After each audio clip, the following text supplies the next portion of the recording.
তুমি বলো, সব খোলাখুলি বলো। আমার স্বামীর কাছে নাকি ডাটা সোনা বিক্রি করতে চাইলো, সোনার বিস্কুট। আমার স্বামী বললাম কি তুমি কিনবা নাও চুরাইছি না, আমার স্বামী চাকরি চাইনি।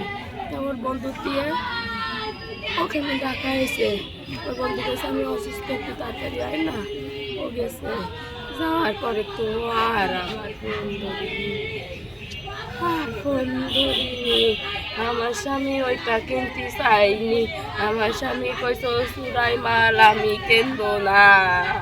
তারপরেতে আমার স্বামী ফোন ধরিনি, আমার আমার স্বামী আর ফোন ধরিনি।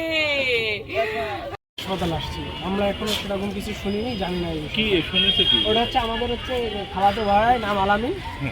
হচ্ছে আপনার ওই মনে হয় দোকানে ছিল, ওনারা নাকি ফোন করে ডেকে নিয়ে গেছে ওই বাগানে। কিসের মালাপাড়ার বাগানে এটা? হ্যাঁ হ্যাঁ হ্যাঁ, মালাপাড়া। মালাপাড়া। তারপরে ওইখানে কিভাবে কি ঘটনা? ওই জায়গায় ঘটনা তো খুব একটা জানি না। ছুরি মেরে? হ্যাঁ, ছুরি মেরে মেরেছে। ওখানকার লোক বলতেছে যে নাকি প্রথমে মাথায় ইট মারিছে, তারপর হচ্ছে কোপাইছে। তারপর মোটরসাইকেলে ছিল? জি জি, মোটরসাইকেলে ছিল।